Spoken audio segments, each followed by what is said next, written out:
I've lost count of how many times I've stepped into a room, any so-called exclusive place, and seen the flicker in people's eyes. That moment, they clock my skin, my hair, my face, and size me up before a word even leaves my mouth. I used to tell myself it'd get easier the more I succeeded, the more I could put after my name. Dr. Evelyn Reed, CEO, Athena Innovations. Sounds impressive, right? But trust me, at 35,000 feet above the Pacific, in the plush, cocooned first class of a world-class airline, it's still the same old story. I never really belonged, not in their eyes. That's how this flight started anyway. Just another long haul, Singapore to San Francisco, just another seat I'd earned the hard way, but apparently still had to fight for. So picture this. I board early for once. Tired, but in a good way. A kind of bone-deep satisfaction. My company just landed a deal so big it's going to put us on every front page. I'm wearing my favorite slate gray blouse, my braids tight and fresh, my laptop in one hand, ticket in the other. I barely make eye contact as I step through the cabin because, I've learned to keep my guard up. Still, the air feels heavy with unspoken questions. And then comes Mark, the lead attendant. Perfect haircut, eyes that skim right past me, a voice that tries to be smooth, but lands somewhere cold and hard. "Welcome aboard, ma'am," he says, just a little too flat, just a little too rehearsed. He offers the white man across the aisle a glass of champagne in a crystal flute. But when it's my turn, he hands me a plastic cup. Just a little detail, one of those things you almost doubt yourself for noticing. But I noticed. He never looks me in the eye, never asks if I need anything else. Instead, he asks if I'm lost. "Yes. Are you sure this is your seat, ma'am?" He says it so the rest of the cabin can hear, like I might have wandered up from the back with my cheap ticket and too much audacity. It's not a question, not really. It's a reminder. You don't belong here. I should have said something clever, but I didn't. I just nodded, fished out my boarding pass, and held it up. My fingers shook. God, I hate that, when my body betrays my anger like that. He stares at the ticket, pretends to study it for an eternity, and finally grunts, "Very well," as if he's doing me a favor. I feel the weight of everyone else's eyes, some curious, some almost pleased, like they're relieved he checked. I sit down, set my laptop in my lap, and try to breathe it out. But the bitterness just settles deeper. The flight takes off, but my mood is still stuck at the gate. Dinner service rolls around, and it's just more of the same. Mark is all charm and service for everyone else, explaining the wine list, listing every menu item with a flourish, topping off glasses. When he gets to me, he doesn't bother, just rattles off the blandest entree, skips the wine pairing, drops my plate with a thud. The older gentleman next to me, Arthur Haddington, I think his name was, raises his eyebrow like he sees what's happening. He doesn't say anything, but for a second our eyes meet, and there's a flicker of recognition. I wonder how many times he's watched this same dance. It keeps getting worse. I ask for pepper, just pepper, not caviar, not truffle shavings. Mark sighs loud enough for the whole cabin to hear, grinds the bare minimum onto my lobster, and then plunks the grinder down on my tray. He acts like I'm an inconvenience, a mistake in his perfect world. By now, I'm fuming, but I swallow it because that's what I've learned to do.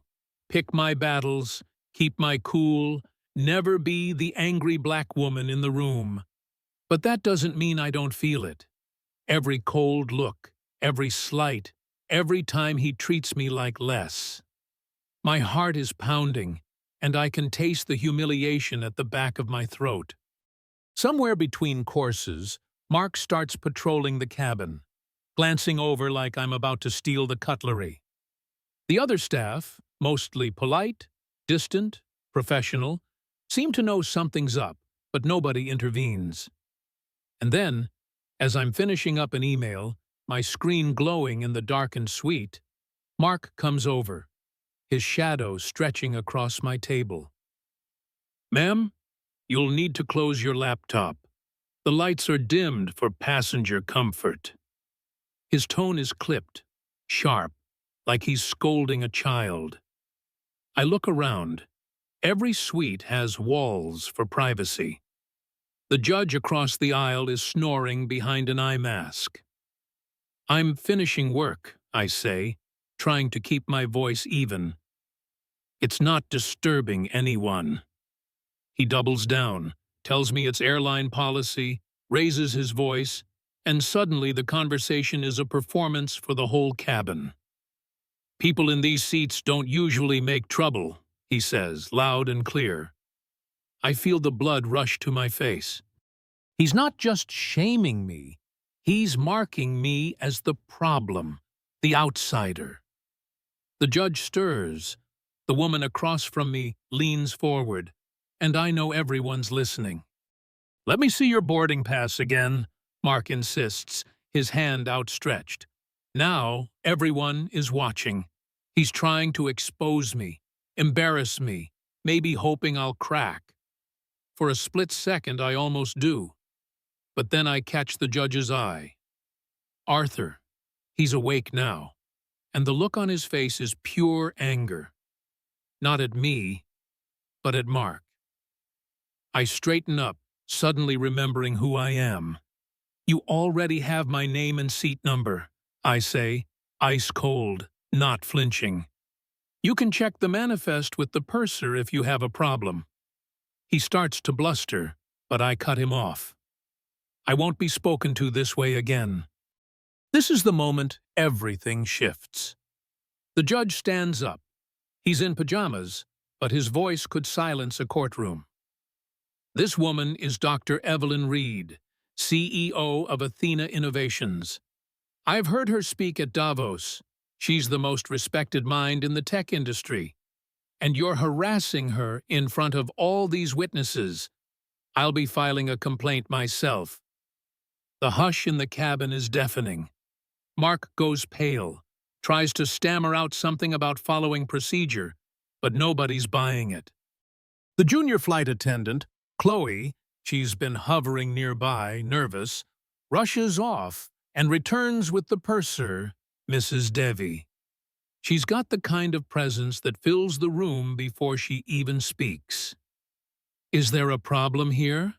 she asks, looking straight at me, not Mark. For the first time all flight, I actually feel like I exist. I explain, calm and detailed, exactly what's been happening. The judge backs me up, and Chloe nods silently. She's seen it all too. Mrs. Davies' face hardens as she turns to Mark. "You're relieved of all duties. Please go to the galley." Mark is stunned, frozen, then shuffles away, humiliated. The rest of the passengers watch as the dynamic flips, and for the first time I breathe a little easier. Mrs. Devi apologizes profusely, offers to move me to the premier suite, and promises that the captain himself will come speak to me. The relief is real, but so is the exhaustion. The worst part? I'm not even surprised this happened.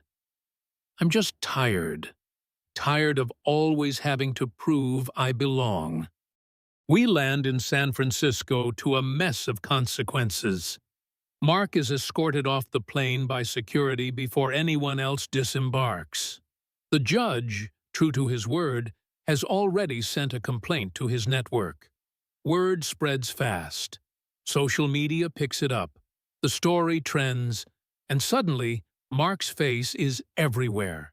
attached to all the worst words: racist, bigot, unfit for service.